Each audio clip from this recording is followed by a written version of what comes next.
There was a belief previously that, if we just, tried to get along with Russia and gave them a little bit of what they wanted, then perhaps we could manage the situation effectively. And I think what's clearly been learned is no, the way that you deal with a bully is you stand up to the bully and you show them that there are consequences, you call their bluffs. That is effective deterrence. From a NATO perspective, I think our leadership is doing a great job of balancing the need to support Ukraine, the need to take a firm line with Russia, but without triggering something that spirals out of control.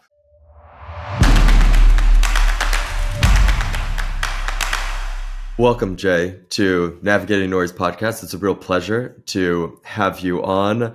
I'm thinking back about the first time we met, and I think it was after an article about some of the analysis we were doing in Russia came out in the New York Times, and you reached out to me over LinkedIn, and I passed it around to some friends. I was like, is this legit? Is someone from NATO actually just sending me something on LinkedIn? And someone looked in and was like, yeah, I think he really does work there. But it's been a real pleasure to get to know you and, to kind of talk about some of these issues around strategic communications, particularly in the context of Russia's all-out invasion of Ukraine since 2022. So welcome to the podcast. Could you tell us a little bit more about your background? We know that you're director of Shape NATO, but what did you do before that, and how did you get to that position?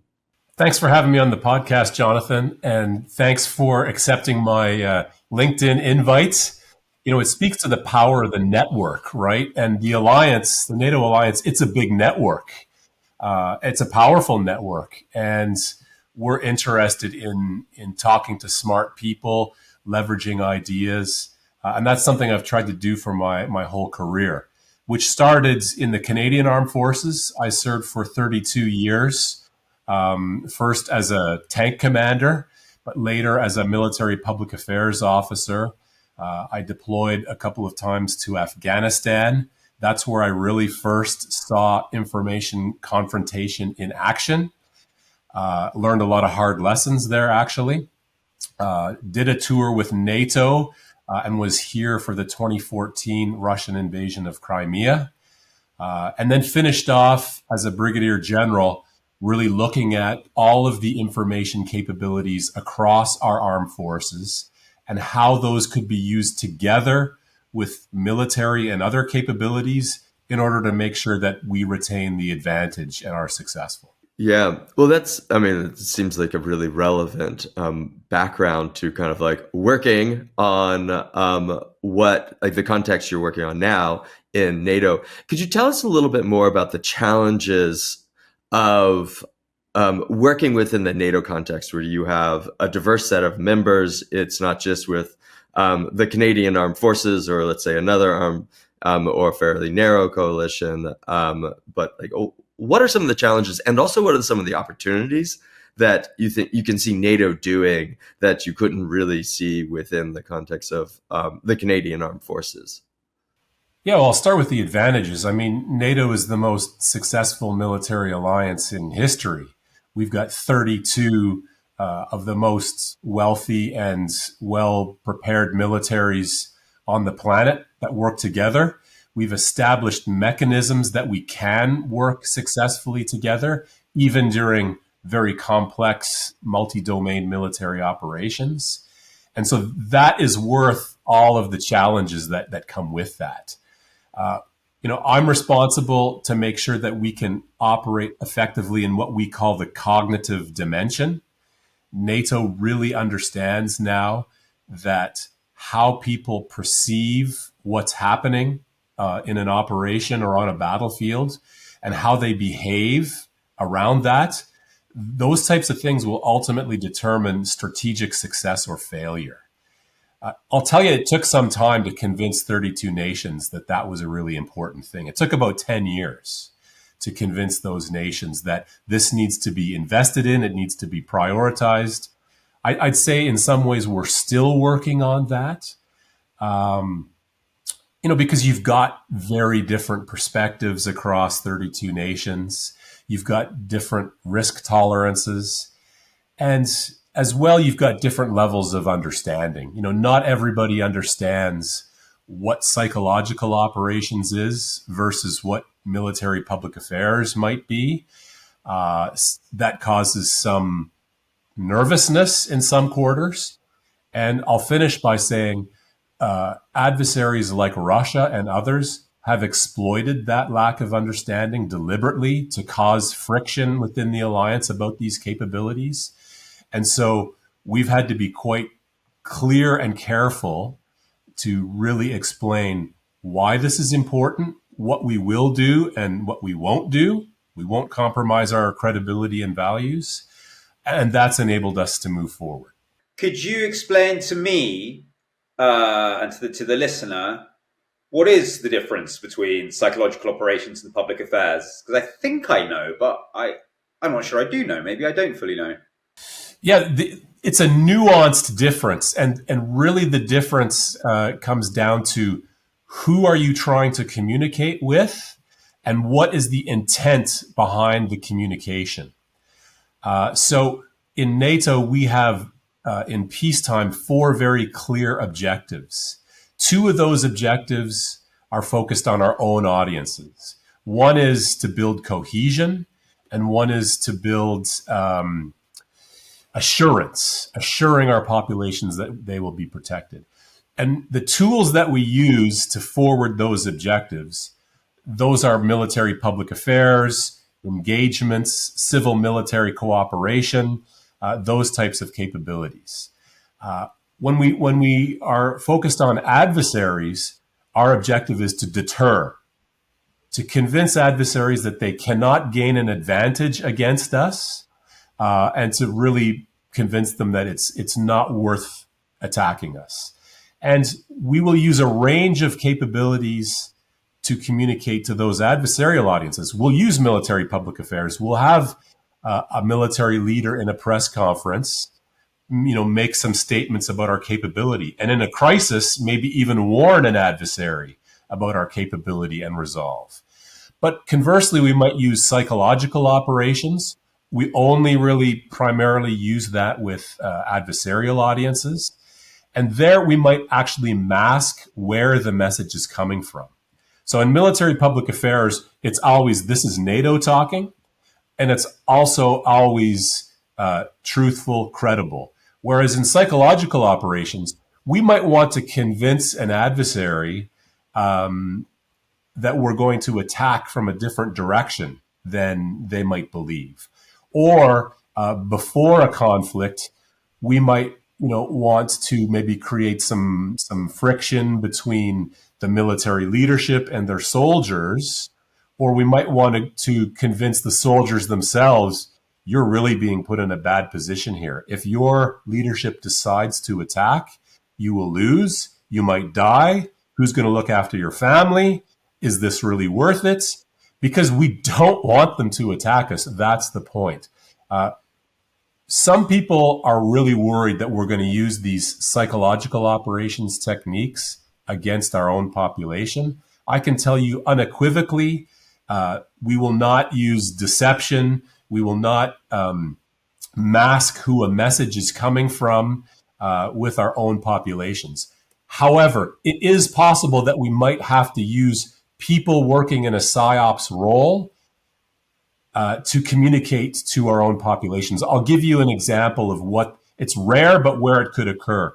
If we're in a situation where thousands and thousands of refugees are moving into a operational area where a battle is about to occur, and it's very dangerous.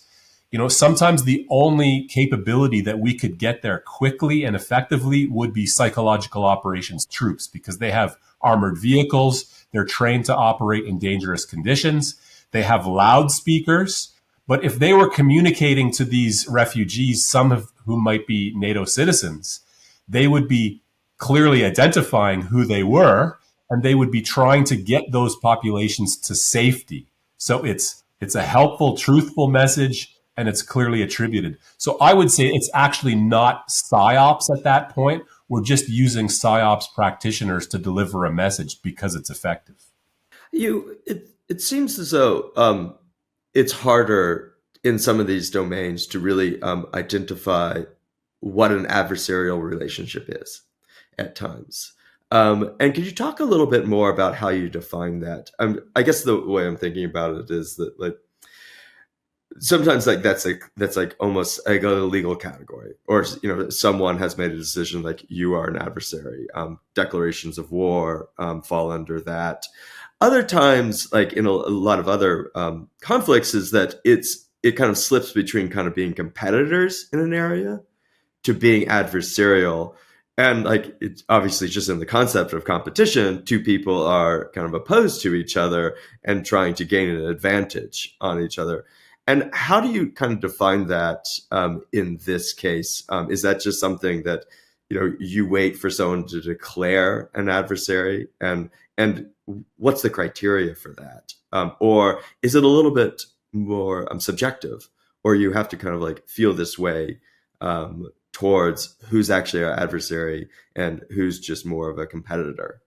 That's a really complex question, Jonathan. I'll start by saying it is the political level of NATO, the North Atlantic Council, that defines who is an adversary, who is a partner, who is a competitor, and obviously who is an ally.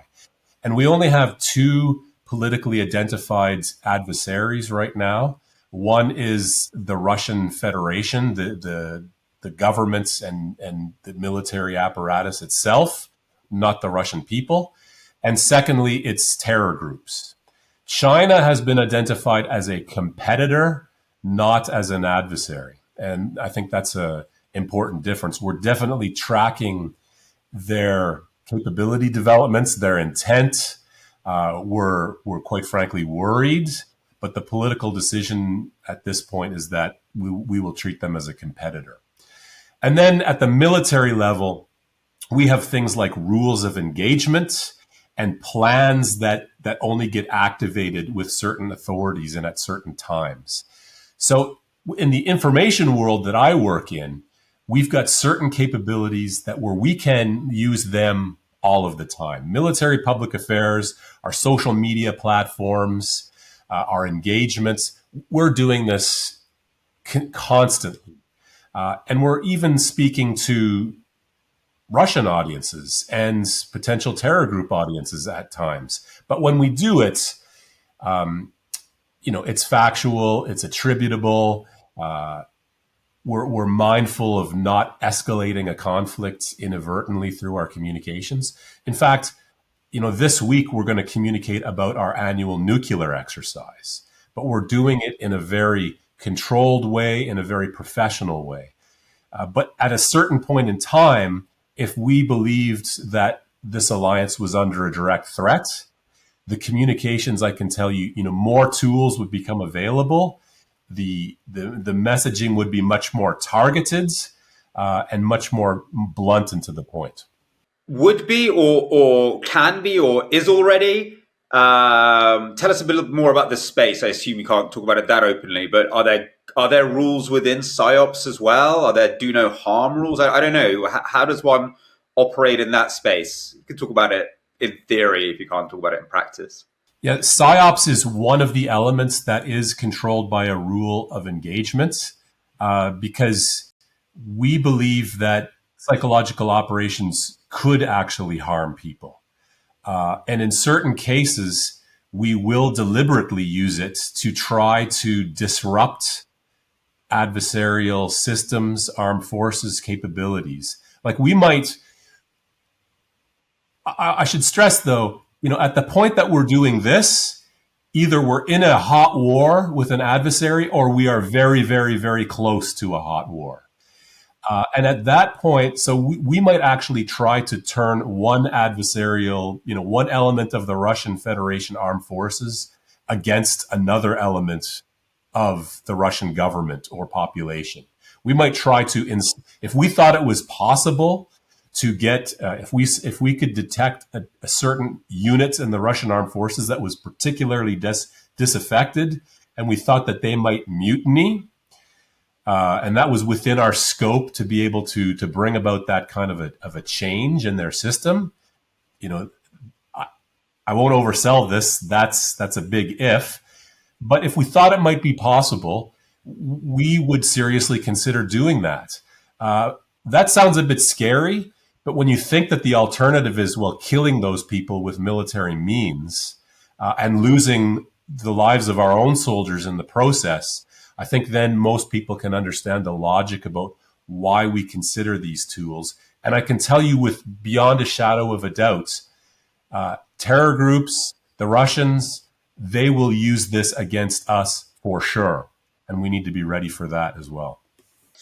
What do we mean when we talk about nearly? Because, Russian doctrine sees itself in a perpetual sort of low-level information war with the West, or high-level, what we might call phase zero operations, which we can't discount is the first step towards a kinetic war. That seems to be their long-haul aim: destabilize, relationships in the Baltics to make a physical invasion easier.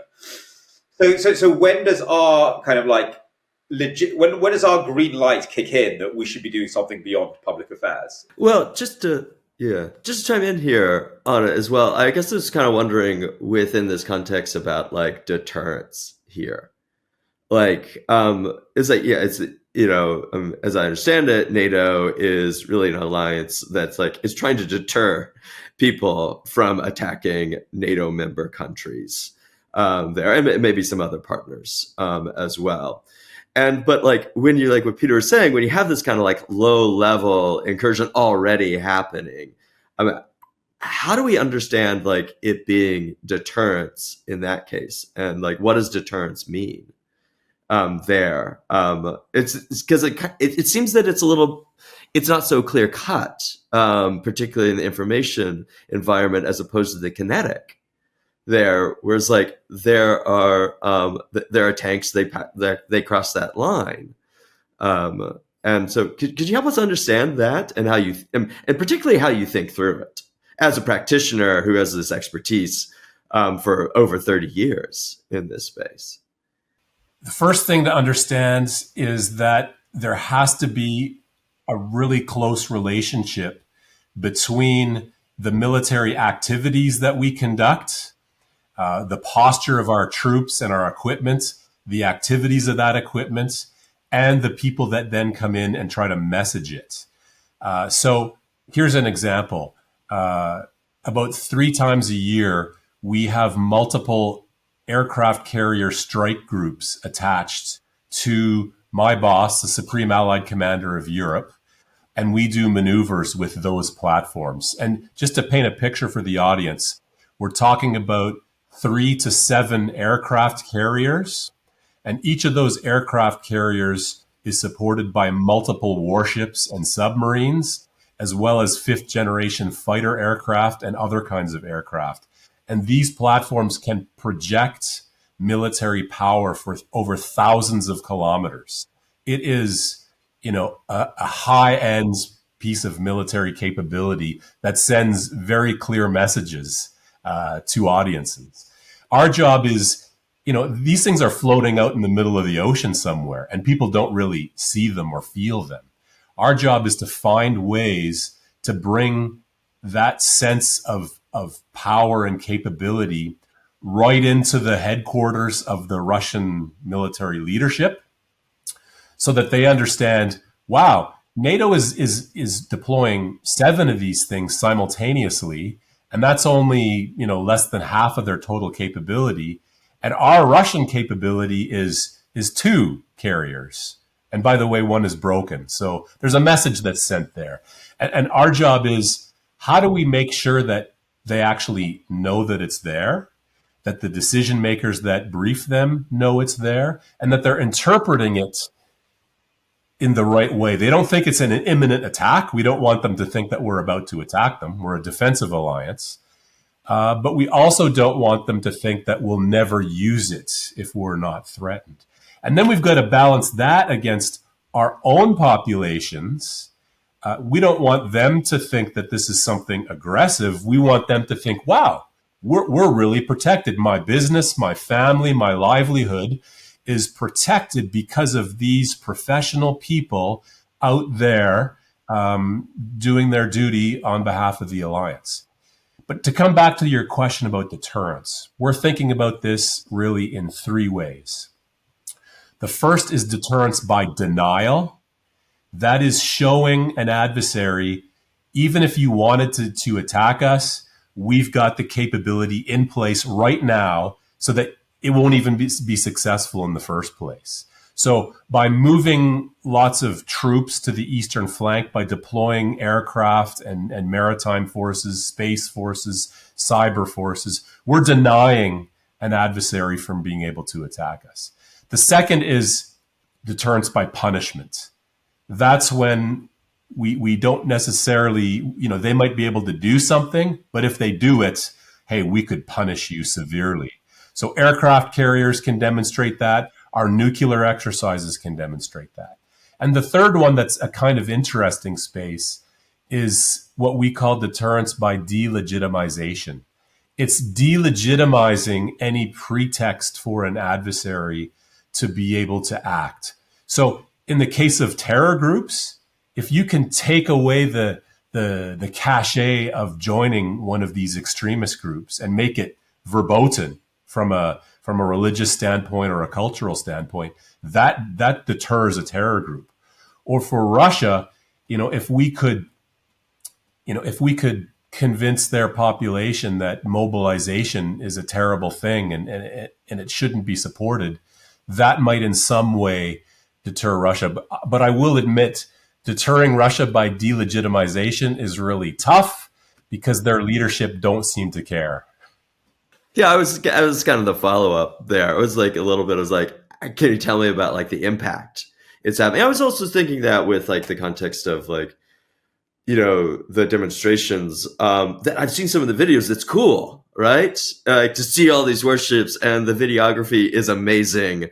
And so it's like, it's clearly a professional like team of doing this, and kind of thinking like, is this not already baked in already to it? And there's still reason to do something, even if it's already baked in there, because if you stop doing it, they might take that as a signal as well.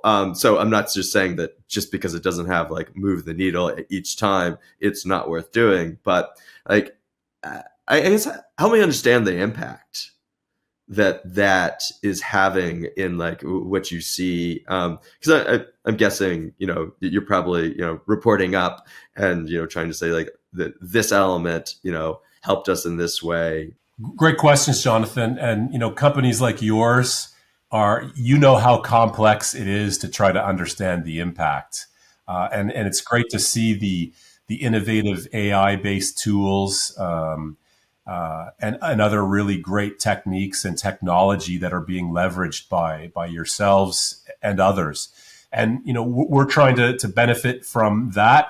We're also trying to build in-house capability. So I've got a data scientist that works for me, a bunch of analysts, some military, some civilian. We're bringing in more technology, more training, because, quite frankly, 3 years ago, we had no idea about the impact.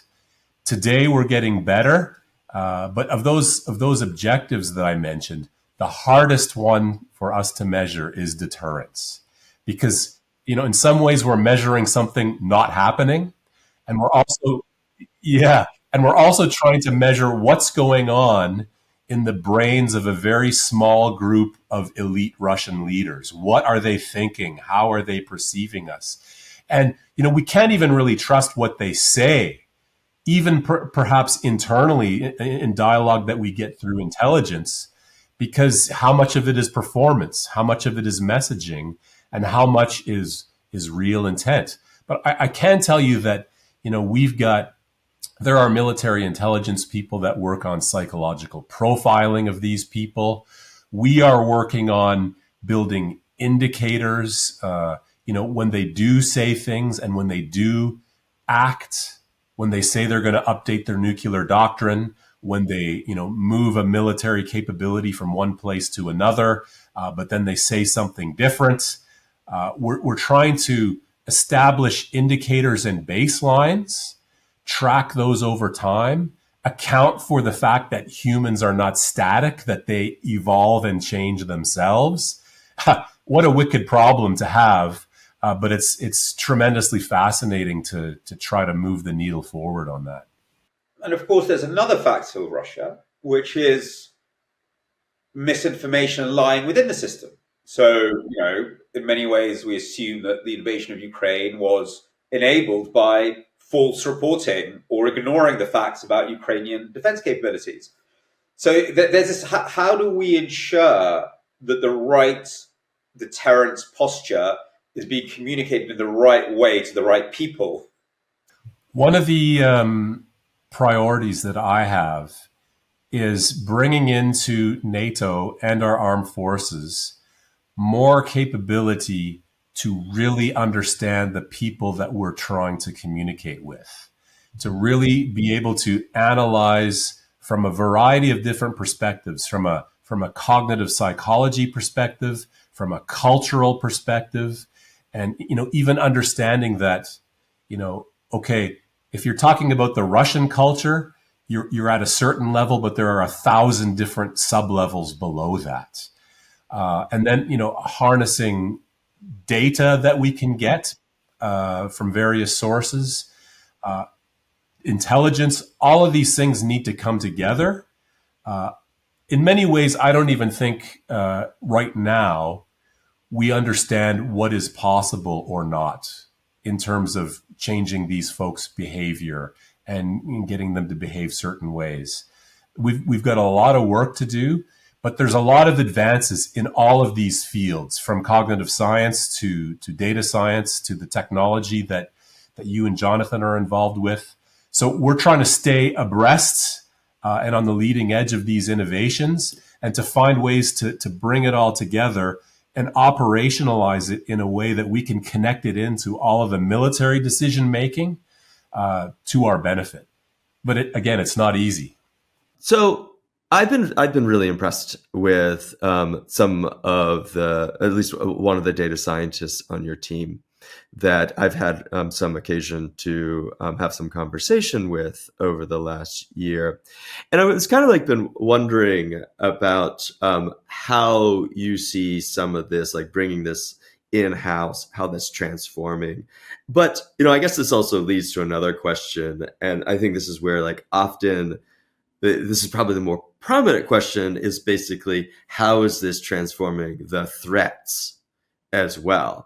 And it's kind of more like the adversarial use of, let's say, artificial intelligence. And there's some evidence to out there that Russia in particular has used some generative AI, kind of auto-generated text to do it. Our assessment is that it's not actually yet really at that point that it's scalable and it's really able to have the big impact. And it's not, we shouldn't be right now in that, total flip out. Although we need to be really careful about these threats as they mature and as the technology matures and gets better there. And so in those both how you're leveraging it, but also how you're seeing it as transforming the threat environment. I mean, how are you navigating that, and where are you seeing the opportunities? And I guess it's also here, sorry to just load on, this is a triple barrel question or something on it, would be well, what do you assess that's actually usable now? We talk about that all the time within is there are technology companies that are super frontier, developing the coolest stuff, but it's not really commercially viable yet. And what's the technology that we can start to put into our users' hands in those? And that's a really important assessment at any point in time. I think sometimes that gets lost on the public there, that we're always worried about okay, this technology is not yet ready for it. And that would be kind of another sense of how you see kind of how you're navigating this new technology and integrating it into an organization that's complex, to say the least, at NATO. Yeah, and governments and governmental organizations tend to be the last ones to actually implement this type of stuff. And I don't want that to be the case for NATO. So I am really trying to encourage all of our teams to be on the leading edge, to take risk, because I think the risks of not jumping in are greater than the risks involved with actually trying to leverage some of this stuff. We need to be responsible, but I think we need to jump in. And I'm not sure I agree with you. I think that if we're not at the moment of scalability, it's minutes away. I want to give you an example of something that I saw yesterday. I was at our air command, and we've got a young officer there really into artificial intelligence, and he's doing a lot of experimentation. He showed me this new platform. It's a test platform.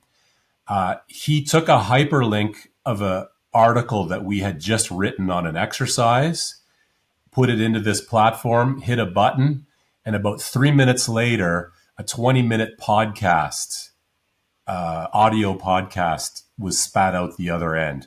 And honestly, if I listened to that podcast, I would have fully believed that it was 3 days in development and made by professional podcasters. It took the main points of the article, but then brought in a whole bunch of other context, a whole bunch of other kind of human curiosity and different angles. I was completely blown away. And what I told the team there was, we should be using this now, but we need to tell people this is an AI generated podcast based on our content. We're experimenting with it. Have a listen and tell us what you think. Did it hit the mark? Did it not? Did you know that it was AI? Why not? Because, as you say, we know that Russia, China, Iran, and others, including terror groups, they are all over this stuff. They're not experimenting with it on exercises or in safe environments like we are. They're using it in Ukraine. They're using it to recruit and radicalize people. They're using it to try to interfere with our democratic processes. And that is only going to continue. So a couple of other ways we're using this. We're experimenting with imagery generation to see if it can help us with our videos, infographics, things like that. And we're definitely using it with analysis. We're using it in built-in tools. There's platforms like yours out there as well. There are. We're also using it to summarize. When we scrape millions of pieces of data, it's great to summarize the main points. And we use it to cross-reference and cross-check human analysis, because often AI will find things that in the data that we miss, and then we can go back and investigate further. Yeah, I mean, just to return to this thing, I mean, it's very interesting, the podcast example. And I think it's fair to say, like, these things are like moving very rapidly. I was just learning, it was yesterday, about the use of Reddit data in LLMs right now.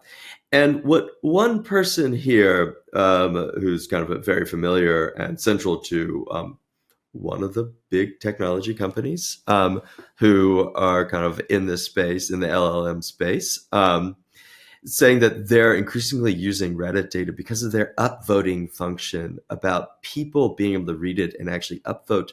And they're very consistently upvoting human content over auto-generated content. And such that, like, actually, like, one person might have a hard time, but actually over a group of people, they actually have a harder, like human generated content does like get upvoted more likely. And I find this actually to be an intriguing piece about, like, one podcast could convince you individually, but like in the aggregate, it's actually, it seems to, like, people are telling the difference between that. And I guess that's kind of where my mind is, like, currently going, of like just trying to understand. And I think this is really, like, it's not like something you can determine. It's really kind of something you always have to be updating your priors on, as to, like, where this frontier is and how should we think about the frontier there. So I'd just be interested in your response to that as well. Well, two responses. The first, I worry about how this could be weaponized at key moments. So, I know from studying um, perceptions and behavior around conflicts that, perceptions get set for a time, but then at a key moment, like at the outbreak of Russia's invasion of Ukraine, things were very fluid and people were looking for information. And if an adversary can just flood the zone with a massive amount of generated content, that that is going to have an impact at a critical time. And I think that's how they'll actually plan to weaponize this. But then a little bit longer term, if they keep pulling in this, human upvoted content from Reddit into the LLMs it's just going to be harder and harder to tell the difference. And so my guess is we're not very far away from a time when the generative content is going to be increasingly difficult to decipher from the human stuff. I mean, I guess in that context, I kind of just switch gears here a little bit on it. Okay, in this rapidly changing context of an invasion is happening, talk to me a little bit about how you, in your position, handle the need to rapidly disseminate information, and then to but also, like you said, your commitment to you're not going to lie to people. You're there's some obviously strategy, but it's truth. But sometimes accuracy is hard to really pinpoint in these places. What is your how do you make those decisions there? Well, this is where I'll talk about architecture, which sounds like a strange response. But what we want to be able to do as the NATO alliance is very quickly issue high level direction to 32 different allies. We'll want to mobilize our civil society, our populations, give them some pointers on the types of information that we would like passed around in defense of our societies in our alliance, and then just let them go.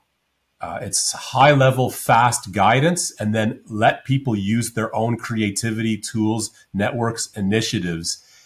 And that's how we're going to flood the zone that way. Part of that needs to be leveraging, the new technology that's out there in ways that align with our values, in ways that maintain our credibility and don't erode our capability, or our credibility rather. But the last thing I'll say is we're also planning, if you look at, government communications, even NATO communications, we try to be a little bit more human and edgy, but we're still a large organization. We're a military organization. We can't just totally delve into the memes and the jokes and the humor. But what I will say is the closer we get into a fight, the more we will push the envelope in that area. To be honest, this is something that we've really learned from Ukraine. If you look at how the Ukrainian government and military have communicated in the last 2 years, it's inspiring how they've leveraged culture, humor. They've mobilized their population in some really edgy and groundbreaking ways for governments. We're going to emulate that. We're planning to emulate that. We're even exercising that in military exercises.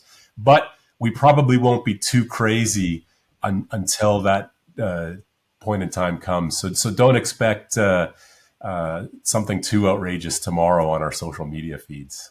But they are also very good at working with the population. You had this vast array of kind of activists, marketing companies,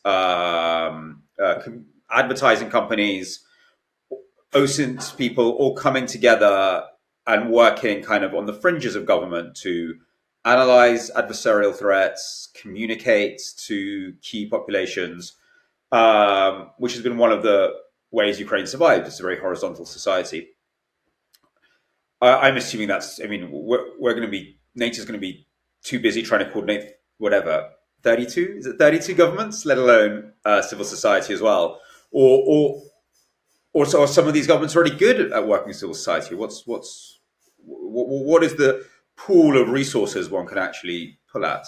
Well, since 2014 and especially since 2022, there's been a massive wake up call in NATO that we have to pay attention beforehand to these kinds of issues. How will we leverage business, civil society, other arms of government, and it's everything from supply chains to weapon stockpiles to the marketing company sending us people and us having contracts and the ability to do that very rapidly. We're working on all of that stuff as we speak. And you're right. Some nations, okay, Finland, our newest member, they never dismantled any of this stuff after the end of the Cold War because they're so close to Russia. They knew this is not going away.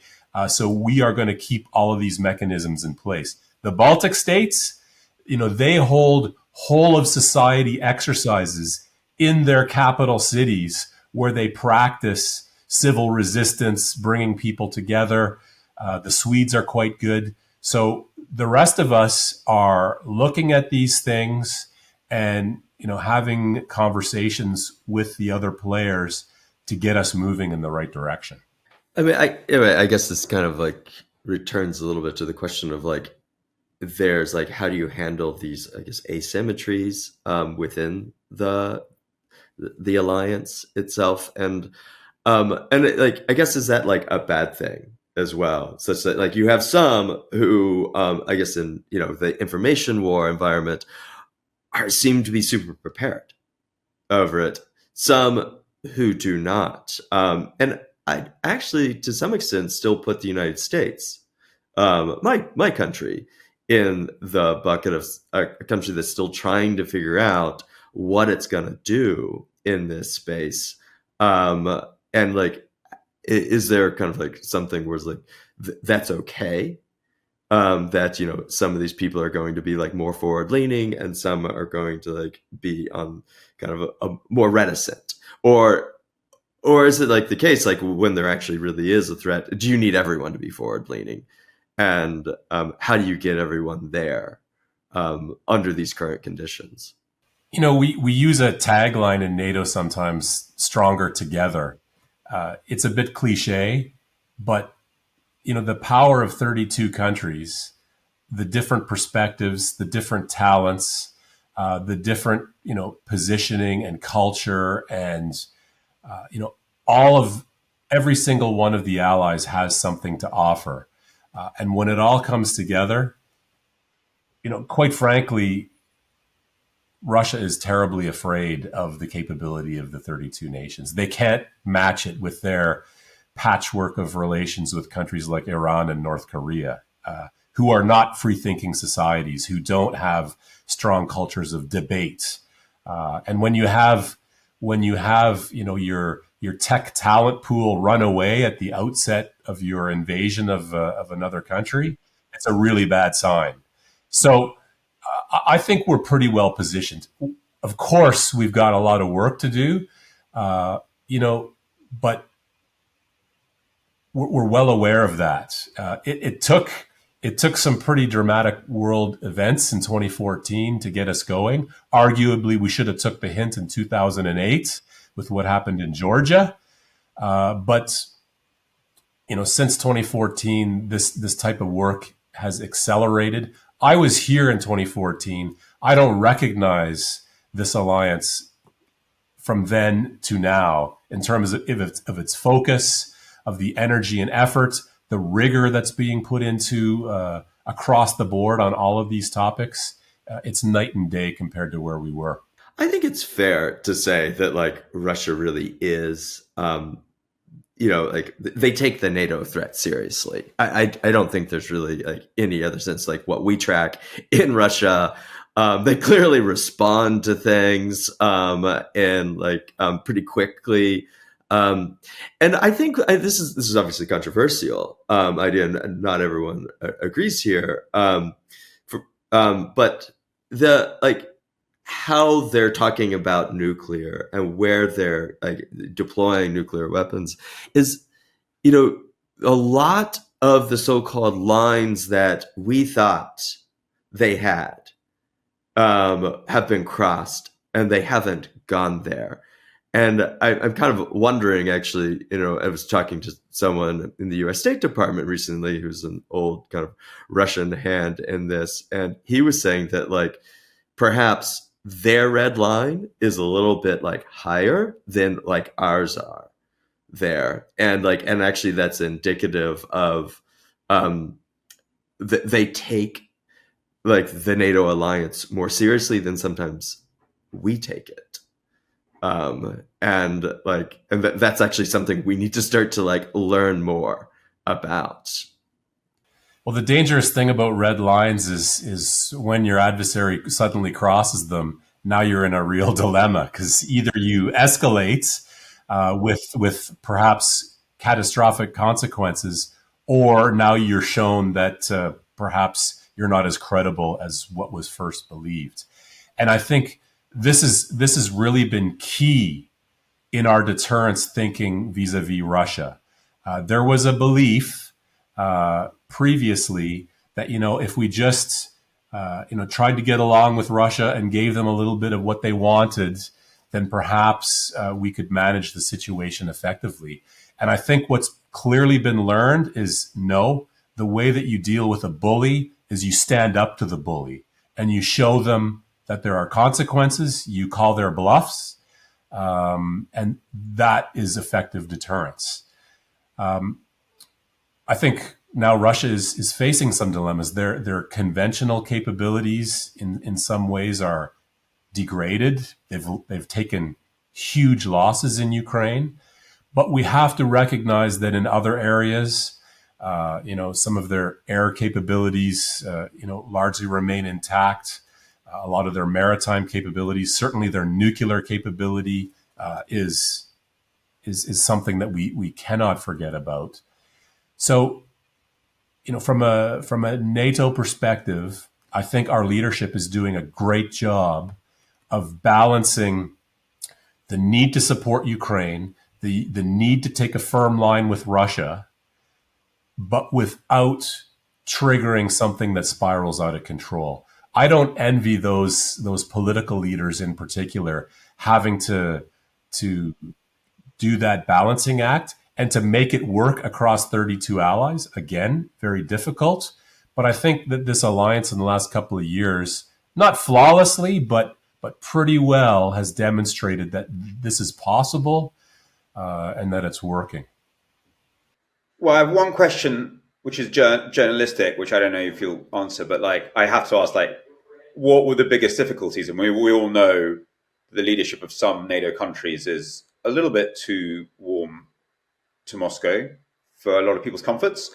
And others simply don't really much care about the Eastern frontier. Maybe the militaries do. Militaries tend to be much more hawkish, but the political side don't necessarily. They certainly have parties who don't. How does one approach dealing with that?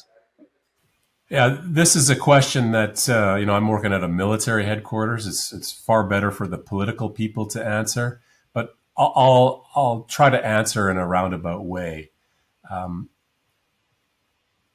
One of the things that maybe this is my own mistaken belief, but I really believe that democracies, when things are relatively calm, they're a little bit wishy-washy. And it's messy, but when the heat is turned up and the crisis is before them, they suddenly galvanize and become really strong and cohesive, and they can act quite effectively.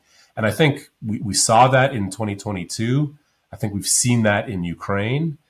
And so that helps to explain, the countries that are maybe further away from the threat or had ties with Russia really didn't want to believe that they had to take such serious steps. But when the time actually came and things became clear, it took longer for some than others. Then there was an understanding, right? Actually, we do have to take quite drastic measures. And, largely those measures have been taken. The cohesion has held. There has been a lot of consensus, but messy along the way. It'll continue to be messy in my view, but things get much easier and faster when the crisis approaches. So one last question. Look, we've been talking about sort of like the informational realm as attached to the physical realm, and the possibility of psyops becomes more high when as we get closer to a hot war. But there is a theory that Russia can have huge impact without ever getting to physical war. So just phase zero operations as an end in itself, which is obviously way below the Article 5 threshold. So do we need a new info NATO to deal with that? Maybe a smaller collaboration, or is NATO going to be the place to respond to that? Because that'll mean, both thinking about things domestically, internationally. Obviously, national governments do this already, but to have a proper punch, you'd want countries working together. So what's the future there? Because hopefully our deterrence posture is good enough. Russia isn't going to do anything stupid, but that they might think they can achieve their aims without getting physical. So whose job is it to do that? Is that NATO, or is that something new? And you don't have to say this with your NATO hat on. I mean, you've been involved in security issues beyond your NATO sojourn. Well, the fact of the matter is Russia is acting in the hybrid environment, and it's not just information. I mean, let's look at the last 3 months. There have been drones flying over airports. There have been people breaking into military bases. There have been, plans to assassinate the heads of armaments companies. There have been fires at critical infrastructure. There's disruption of the Olympics, disruption of elections. I could go on with the hybrid activities.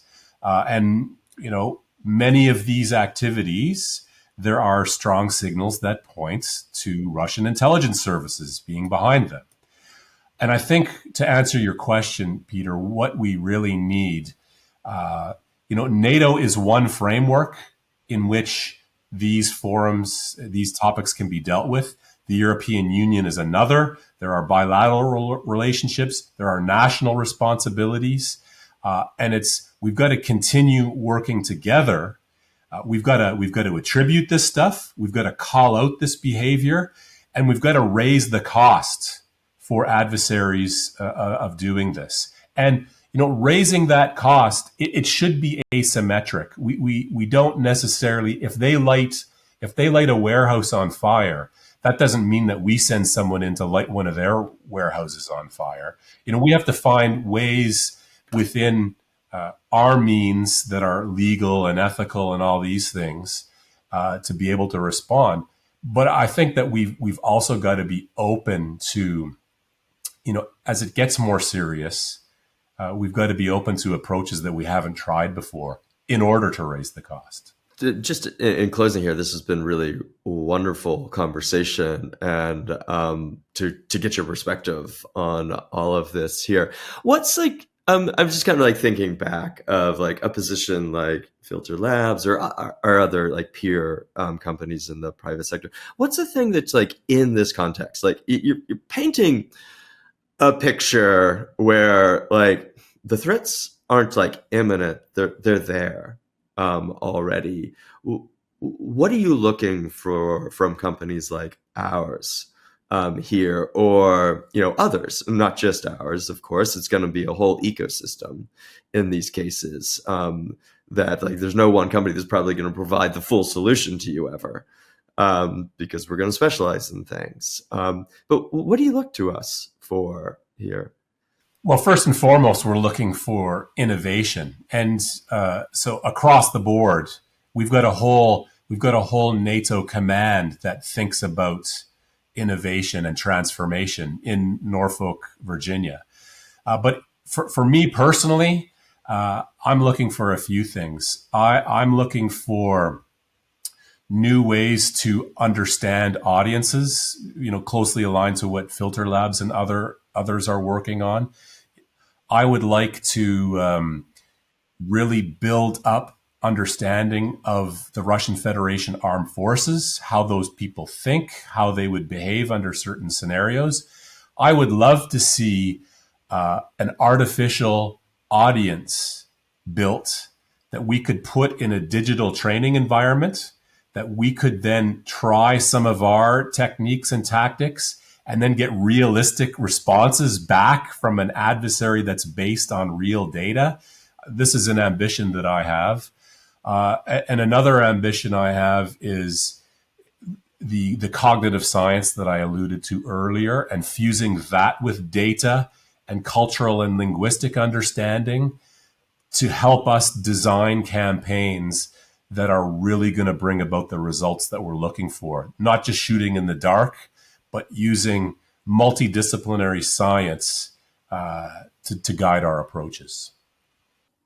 Thank you very much. That's actually very exciting. Gives me a lot of thoughts. But can you share with us here, like, how people can track when those, like, you put out the requests for this so like the people in academia, in the corporate world can keep, can know like when these opportunities do emerge.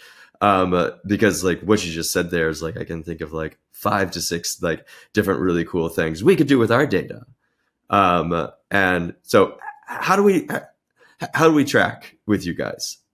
Well, the Allied Command Transformation headquarters in Norfolk is, they run all kinds of outreach programs.